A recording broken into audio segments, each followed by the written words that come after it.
네, 안녕하십니까. 엄일청입니다. 어제가 구강보건의 날이었습니다. 우리가 이 건강한 이를 타고나는 게 오복이라고 합니다만 살다 보면 아프지 않을 수가 없죠. 치과 그러면 무섭기도 하고 또 아프기도 하고 또 하나 있습니다. 비쌀까 봐 걱정이 되고 그렇습니다. 자, 오늘 치과 전문의 기화영 박사 초대했습니다. 감사합니다.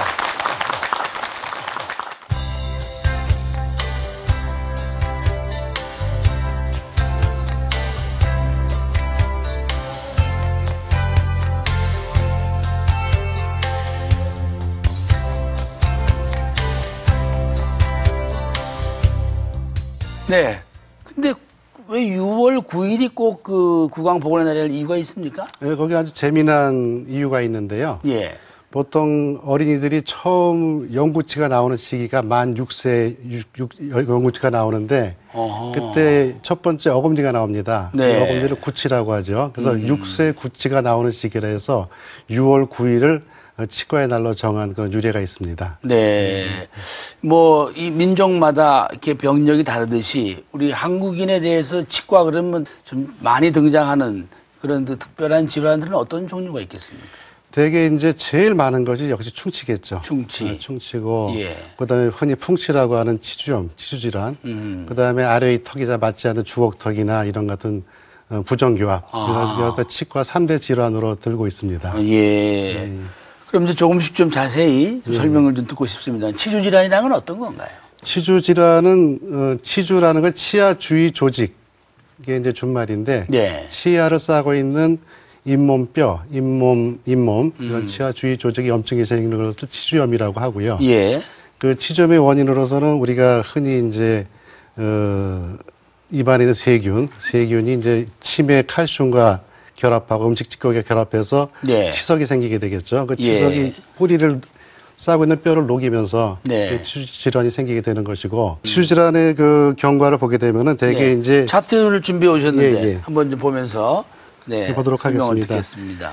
치아가 이제 치아를 싸고 있는 치아 주위 조직으로는 치조골과 네. 그 주위에 이제 치은 잇몸가 들 수가 있는데 네. 맨 처음 초기 치주염은 뼈는 치적으로는 손상하지 않고 그 치아 주위에 잇몸만의 염증이 생기게 되겠죠. 이 경우 이 단계에서는 칫솔질할 때 피가 나온다거나 뭐 네. 그런 증상들이 있게 되겠고요. 이거 좀 더 진행돼 가지고 이제 초기 치주염으로 진행이 되면은 예. 치조골의 손상이 일어나기 시작합니다. 그래서 치석이 조금씩 잇몸 밑으로 파고 들어가면서 네. 치조골을 녹이면서 피가 나거나 잇몸이 들뜨거나 하는 증상이 좀 더 심해지겠죠. 네. 그 치석이 경과가 된 시간이 지나면은 이런 식으로 잇몸 밑으로 파고 들어가서 뼈를 녹이면서 치석이 들어간 만큼 치조골이 녹아버리는 예. 그런 치주염이 되겠습니다. 그래서 네.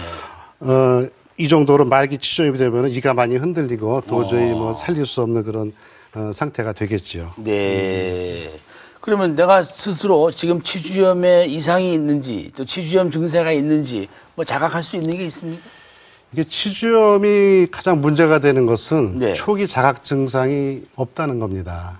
그래서 일단은 그럼 이게 연령에 대한 차이도 없습니까? 아이들도 걸릴 수 있고 그런 건가요? 아이들 같은 경우는 되게 치주염보다는 치은염이 되겠지만 초기 단계. 네, 그럼요. 예. 잇몸 주위에 치아 주위 잇몸 염증이 생겨서 아이들도 있는데 네. 보통 성인에 생기는 병이 치주병이고요. 치주질환이고 이거 치주질환이 어느 정도 진행이 돼서 자각 증상이 있을 때에는 네. 이미 뭐 치료 시기가 늦은 그런 경우가 어느 많습니다. 단계쯤 오면 자각이 오는 겁니까, 그러면?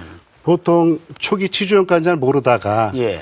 어떤 진행된 치주염 단계에서 이가 흔들린다거나 아니면 들뜬다거나 아니면 시큰시큰하다거나 이런 예. 증상들을 느끼게 되죠. 네. 그래서 흔히들 그 이가 흔들려서 그런 자각 증상을 느껴서 치과에 네. 올 때 되면은 많이 진행이 돼서 네. 좀 치료하기 어려운 그런 상태가 되는 경우가 상당히 많습니다. 이게 이제 건강한 치아와 치주 질환이 좀 깊어진 치아의 그 비교해 놓으신 거군요. 예, 그렇습니다.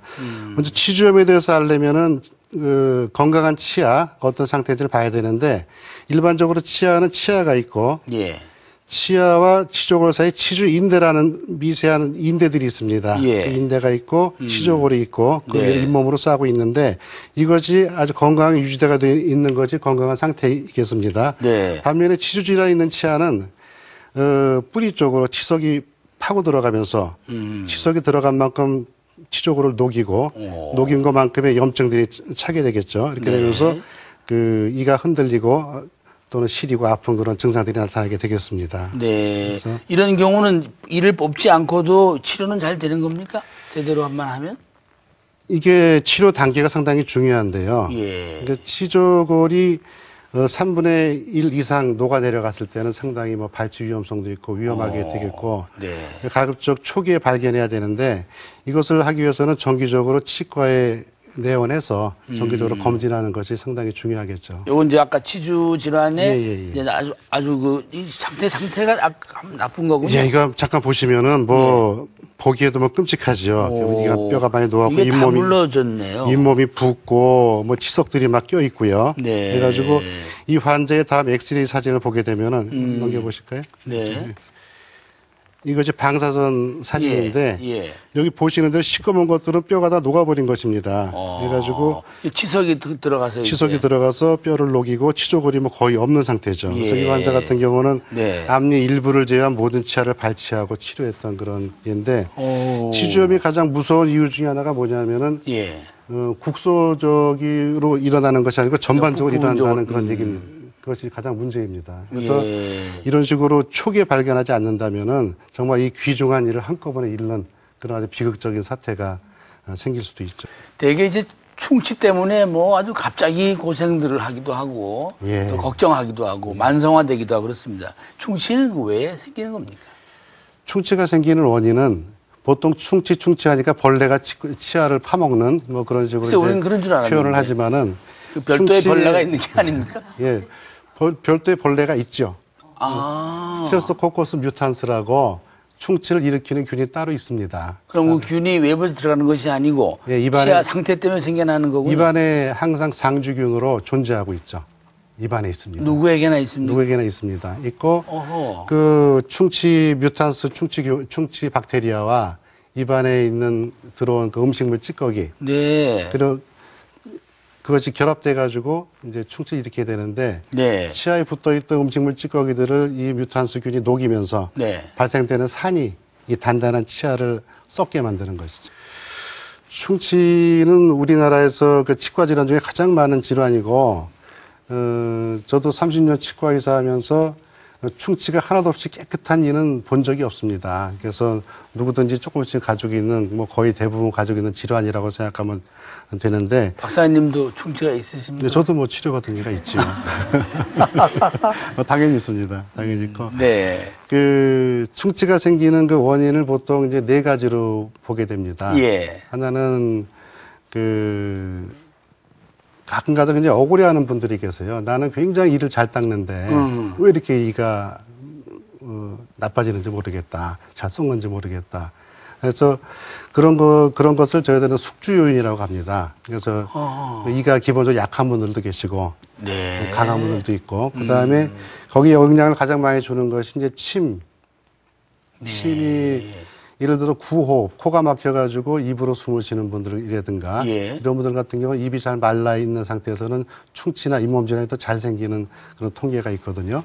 그렇습니까? 그래서 또는 이제 침의 그 양이 기본적으로 적으신 분들. 그다음에 그 방사선 치료나 암 때문에 받아가지고 했을 경우에 침 양이 상당히 줄어들게 되는데 그런 경우에 충치가 많이 생기는 것을 볼 수가 있습니다. 이런 숙주 요인이 있고 또 하나는 이제 아까 말씀드린 그 스트레프토코커스 뮤탄스 충치균, 충치 박테리아, 충치 박테리아가 있고 그다음에 음식물도 옛날에 처음에 말씀드린 것처럼 우리나라 그 음식 식습관이 이제 그 질긴 음식, 섬유질이 많은 음식을 갖다가 많이 먹는 민족인데 기본적으로 그거는 치아 충치 예방에는 굉장히 좋은 식습관입니다. 이가 많이 닳긴 하지만은. 그래서 이런 섬유질 음식은 이를 닦아주는 자전작용이 많기 때문에 스스로 닦는다는 얘기죠. 하기 때문에 충치가 생기지 않도록 하는 그런 예방 효과가 있는데 요새 그 식습관이 많이 바뀌면서 부드럽고 뭐 끈적끈적한 음식들 많이 먹으면서 그런 음식들이 치아에 오래 붙어 있는 게 되죠. 그 붙어 있는 음식을 그 충치균이 분해를 하면서 생기는 산 때문에 충치가